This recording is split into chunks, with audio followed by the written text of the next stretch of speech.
May isang plumber sa London na tinawag dahil sa baradong drainage. Akala niya simpleng bara lang. Baka mantika, baka buhok, baka basura. Pero nung silipin niya yung laman ng tubo, may nakita siyang parang laman ng tao. At nang sabihin niya ito sa may-ari ng mismong apartment, ngumiti lang to. Tapos nagbiro siya. Sabi niya, parang may nag-flush lang ng Kentucky Fried Chicken. Ang hindi alam ng plumber, nakatayo siya sa harap ng isa sa pinaka nakakakilabot na serial killer sa kasaysayan ng Britain. Pero ang mas nakakatakot dito, hindi siya pumatay dahil galit siya. Hindi siya pumatay dahil gusto niya ng pera. Pumatay siya dahil ayaw niyang maiwang mag-isa. Ako si Angel at ito ang Hiwaga at Esoterica, kung saan binubuksan natin ang mga misteryo ng kasaysayan at mga kwentong mas nakakatakot dahil totoo siyang nangyari. At ngayong gabi, pag-uusapan natin ang lalaking tinawag ng media bilang The Kindly Killer. At sa dulo ng kwentong ito, baka mapatanong ka rin, hanggang saan ang kayang dalhin ng kalungkutan ng isang tao? Ang apartment na may lihim. Noong February 1983, nakatanggap ng reklamo ang maintenance workers ng isang apartment building sa North London. Paulit-ulit na bumabara yung drainage nila. Hindi isang beses, hindi dalawa, talagang paulit-ulit. Parang may kung anong hindi dapat na nandoon. Habang sinusuri nila yung mga tubo, nakakita sila ng mga maliliit na piraso ng laman. Inakala nilang karning baboy. Tapos, may mga buto. May mga tissue fragments pa. At habang mas lalo nilang sinusuri, unti-unting nagiging malinaw ang katotohanan. Hindi ito hayop, hindi ito aksidente. Tao ito. Agad-agad silang tumawag ng pulis. At nang puntahan ng pulis ang unit ng tenant, hindi siya tumakbo. Hindi siya nagtago. At hindi nagpanggap. Para bang hinihintay niya lang sila. Ang pangalan niya, Dennis Andrew Nielsen. Isang ordinaryong government employee, tahimik, magalang, hindi mapapansin sa kalsada. At iyon ang unang bagay na nakakatakot tungkol sa kanya. Dahil minsan, ang mga halimaw ay hindi mukhang halimaw. Pero nang buksan ng pulis ang apartment, natagpuan nila ang isang bagay na mas nakakatakot kaysa sa mga butong nasa drainage. At doon nagsimula ang tunay na bangungot. Sa unang tingin, walang kakaiba kay Dennis. Mahilig siyang magbasa. Mahilig manood ng TV. May aso siya, may trabaho, may simpleng buhay. Pero kapag sumasapit ang gabi, lumalabas ang isa pa niyang mundo. Madalas siyang magpunta sa mga pub. Doon siya naghahanap ng makakausap. Mga kabataang lalaki, mga palaboy, mga nawawalan ng direksyon. Mga taong walang naghahanap sa kanila. Hindi niya sila inaakit gamit ang dahas. Hindi niya sila kinikidnap. Inaanyayahan niya silang uminom. Kape muna tayo, beer, pwede kang matulog dito. Mukha siyang mabait. Mukha siyang ligtas. At iyon ang dahilan kung bakit nakapasok ang mga biktima sa apartment niya. Pero pagdating ng madaling araw, may nangyayaring hindi nila maikukwento. At habang dumarami ang nawawala, walang nakakaalam na ang sagot ay nasa loob lang pala ng isang ordinaryong apartment. At ang mas nakakagulat, hindi pa dito nagsisimula ang pinaka nakakakilabot na bahagi ng kwento. Karamihan sa mga serial killers gustong itago ang krimen. Si Dennis, hindi. Pagkatapos ng pagpatay, Hindi niya agad inilalabas ang katawan. Hindi niya agad itinatapon.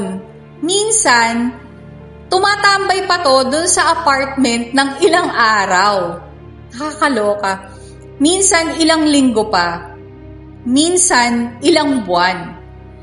At habang tumatagal, mas lalong nagiging kakaiba ang relasyon niya sa kanyang mga biktima. Kakausapin niya to, uupo siya sa tabi nila, manonood ng TV kasama nila. Para bang hindi sila patay. Parang may kasama pa rin siya sa loob ng apartment.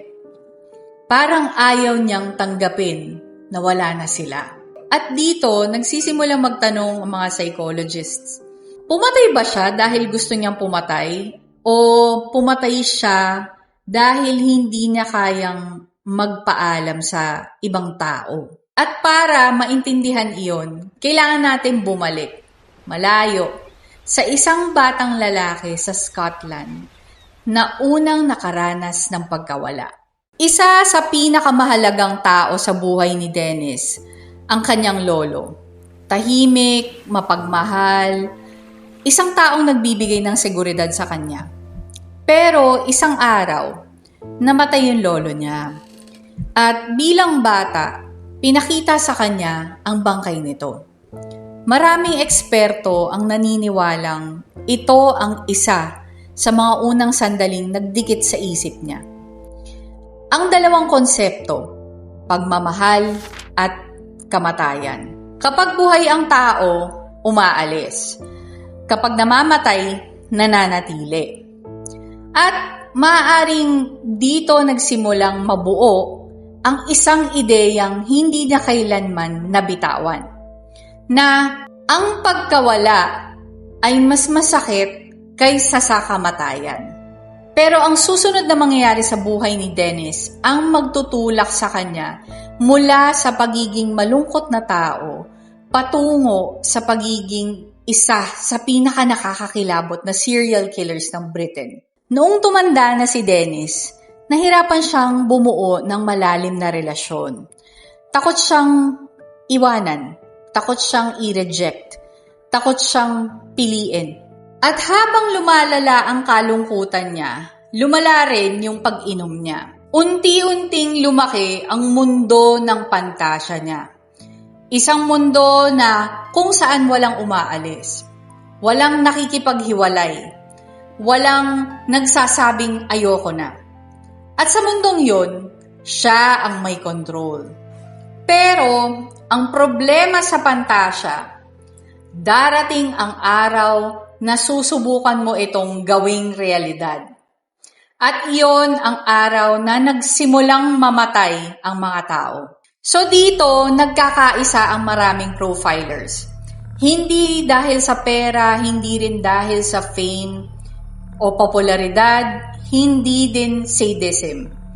Ang pinakaugat ng lahat, obsession sa companionship, control, feeling na pag-aari mo ang ibang tao, at matinding takot sa abandonment.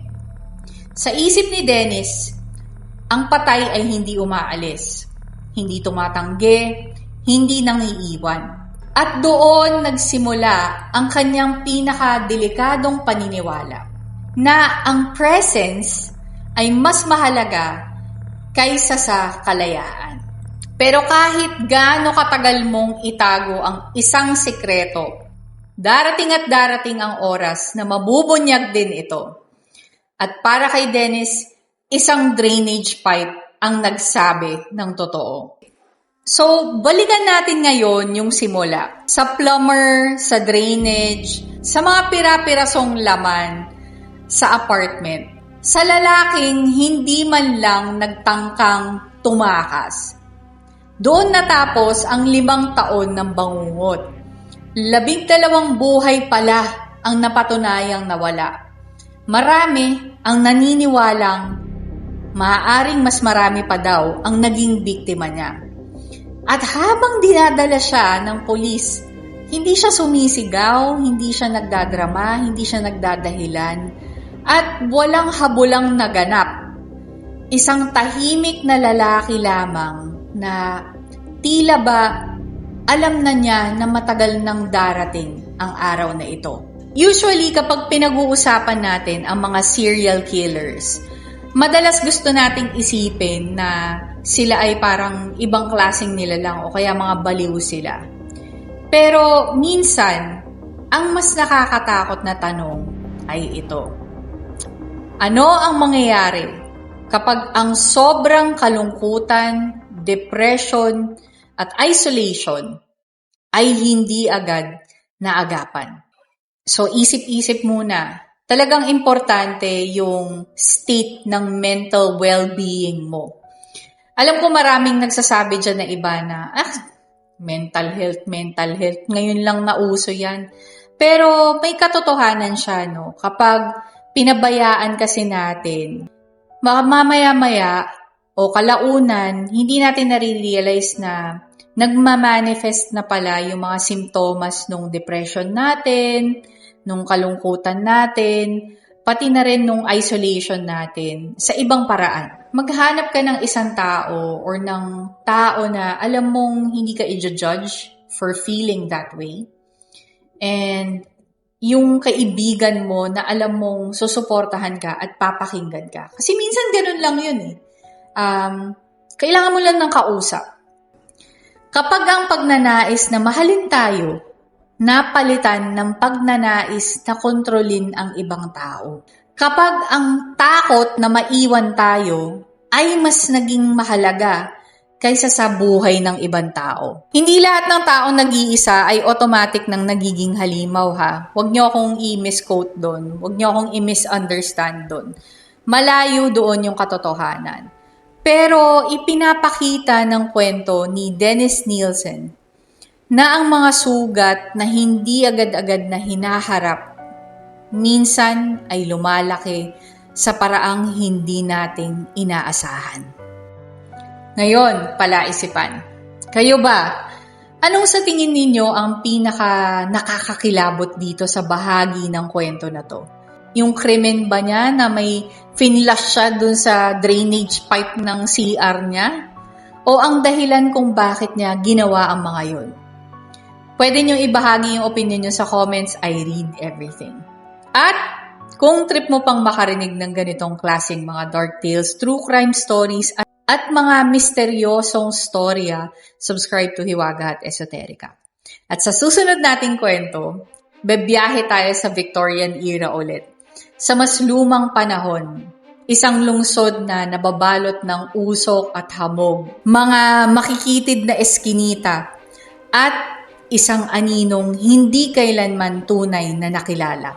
Hanggang ngayon, hindi pa rin alam ng mundo ang kanyang tunay na pangalan.